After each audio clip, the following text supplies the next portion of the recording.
ರಾಜ್ಯದಲ್ಲಿ ಕೈ ಕಮಲದ ನಡುವೆ ಹೊಸ ಕಾಳಗ ಶುರುವಾಗಿದೆ. ಬಿಜೆಪಿಯವರ ಮನೆ ಹಾಳಾಗ ಅಂತ ಸಿಎಂ ಸಿದ್ದರಾಮಯ್ಯ ವಾಗ್ದಾಳಿ ನಡೆಸಿದ್ರೆ, ಇತ್ತ ವಿಪಕ್ಷ ನಾಯಕರು ಕೂಡ ಕಾಂಗ್ರೆಸ್ನವ್ರ ಮಳೆ ಹಾಳಾಗ ಅಂತ ಮುಗಿಬಿದ್ರು. ಈ ಕುರಿತ ಕಂಪ್ಲೀಟ್ ರಿಪೋರ್ಟ್ ಇಲ್ಲಿದೆ ನೋಡಿ.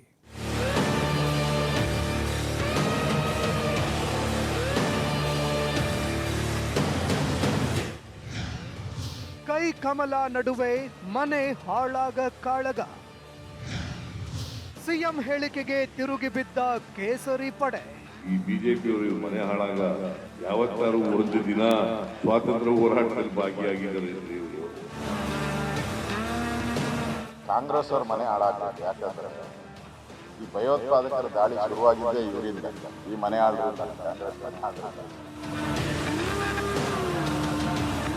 ನಿನ್ನೆ ಮುಖ್ಯಮಂತ್ರಿ ಸಿದ್ದರಾಮಯ್ಯ ಅವರು ಪಕ್ಷದ ಕಾರ್ಯಕ್ರಮದಲ್ಲಿ ಪ್ರತಿಪಕ್ಷ ಬಿಜೆಪಿ ವಿರುದ್ಧ ವಾಗ್ದಾಳಿ ಮಾಡ್ತಾ ಬಿಜೆಪಿಯವರ ಮನೆ ಹಾಳಾಗ ಅಂತ ಅಂದಿದ್ರು. ಇದಕ್ಕೆ ವಿಪಕ್ಷ ನಾಯಕ ಆರ್ ಅಶೋಕ್ ಕೆಂಡಾಮಂಡಲರಾಗಿ ಕಾಂಗ್ರೆಸ್ನವರ ಮನೆ ಫಸ್ಟ್ ಹಾಳಾಗ ಅಂತ ಕಾಂಗ್ರೆಸ್ ವಿರುದ್ಧ ವಾಗ್ದಾಳಿ ನಡೆಸಿದ್ದಾರೆ.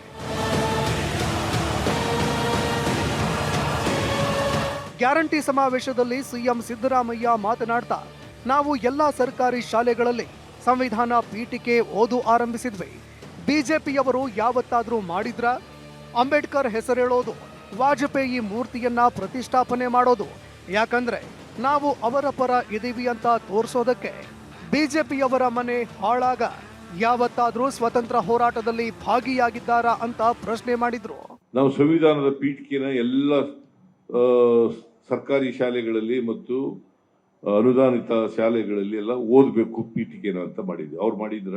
ಸುಮ್ಮನೆ ಅಂಬೇಡ್ಕರ್ ಅವ್ರ ಹೆಸರು ಹೇಳೋದು ಯಾಕೆ ಅಂತಂದ್ರೆ ನಾವು ಅವ್ರ ಪರವಾಗಿದ್ದೀವಿ ಅಂತ. ಯಾವತ್ತಾರು ಇವರು ಈ ಬಿಜೆಪಿಯವರು ಇವ್ರ ಮನೆ ಹಾಳಾಗ ಯಾವತ್ತಾರು ಒಂದು ದಿನ ಸ್ವಾತಂತ್ರ್ಯ ಹೋರಾಟದಲ್ಲಿ ಭಾಗಿಯಾಗಿದ್ದಾರೆ ಇವರು.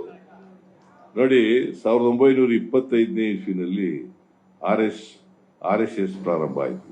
ಯಾವತ್ತಾರು ಒಂದು ದಿನ ಅವರಿಬ್ಬರಲ್ಲಿ ಯಾವನಾರು ಒಂದು ದಿನ ಸ್ವಾತಂತ್ರ್ಯ ಹೋರಾಟದಲ್ಲಿ ಭಾಗಿಯಾಗಿದ್ರು? ಹೇಳಿ ಅಮ್ಮ ನೋಡ. ನಾವೇನ್ ಭಾರತ ಮಾತೆ ಮಕ್ಕಳಲ್ವ? ಸ್ವಾತಂತ್ರ್ಯ ತಂದ್ಕೊಟ್ಟವರು, ಬ್ರಿಟಿಷ್ನವ್ರ ವಿರುದ್ಧ ಹೋರಾಟ ಮಾಡಿದವರು, ಇವ್ರು ಬ್ರಿಟಿಷ್ನವ್ರ ಜೊತೆ ಶಾಮೀಲಾಗಿದ್ದವರು ಭಾರತ ಮಾತೆ ಮಕ್ಕಳು. ಸಿದ್ದರಾಮಯ್ಯ ಅವರ ಹೇಳಿಕೆ ಬಿಜೆಪಿಗರನ್ನ ಕೆರಳಿಸಿದೆ.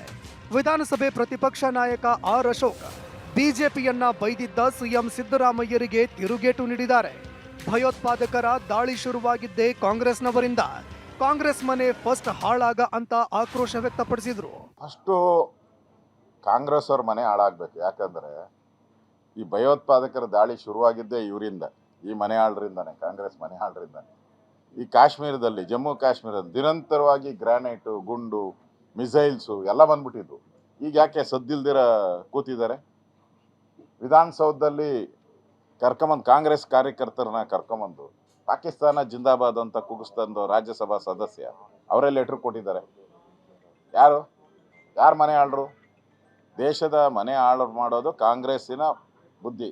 ನಾನು ಸಿದ್ದರಾಮಯ್ಯನವ್ರು ಕೇಳ್ತೀನಿ, ಸಿದ್ದರಾಮಯ್ಯ ಸಾಹೇಬ್ರೆ, ಸಿದ್ದರಾಮಯ್ಯನವರೇ, ನೀವೆಂದಾದ ಸ್ವಾತಂತ್ರ್ಯ ಹೋರಾಟದಲ್ಲಿ ಭಾಗವಾಗಿದ್ದೇನೋ ಇದೆಯಾ?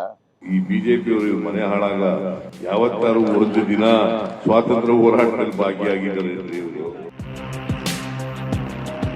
ಕಾಂಗ್ರೆಸ್ ಅವ್ರ ಮನೆ ಹಾಳಾಗಬೇಕು. ಯಾಕಂದ್ರೆ ಈ ಭಯೋತ್ಪಾದಕರ ದಾಳಿ ಶುರುವಾಗಿದ್ದೇ ಇವರಿಂದ, ಈ ಮನೆ ಕಾಂಗ್ರೆಸ್ ಮನೆ ಹಾಳಾಗ.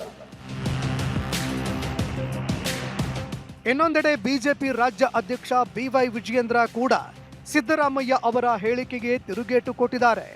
ವಿನಾಶಕಾಲ ವಿಪರೀತ ಬುದ್ಧಿ ಅಷ್ಟೇ. ಚುನಾವಣೆ ಸೋಲನ್ನ ಎದು ನೋಡ್ತಾ ಇರ್ತಕ್ಕಂಥ ರಾಜ್ಯದ ಕಾಂಗ್ರೆಸ್ ಪಕ್ಷ ಈ ರೀತಿ ಹೇಳಿಕೆಗಳನ್ನು ನೀಡ್ತಾ ಇದ್ದಾರೆ ಅಷ್ಟೇ. ಒಟ್ಟಾರೆ ರಾಜ್ಯದ ಆಡಳಿತಾರೂಢ ಕಾಂಗ್ರೆಸ್ ಹಾಗೂ ಪ್ರತಿಪಕ್ಷ ಬಿಜೆಪಿಗರ ಮಧ್ಯೆ ಮನೆ ಹಾಳಾಗ ಸಂಘರ್ಷ ತಾರಕಕ್ಕೇರಿದೆ. ಮುಂದೆ ಇದು ಎಲ್ಲಿಗೆ ಹೋಗಿ ನಿಲ್ಲುತ್ತೆ ಎಂಬುದೇ ಸದ್ಯದ ಪ್ರಶ್ನೆ. Bureau report, TV5 Kannada.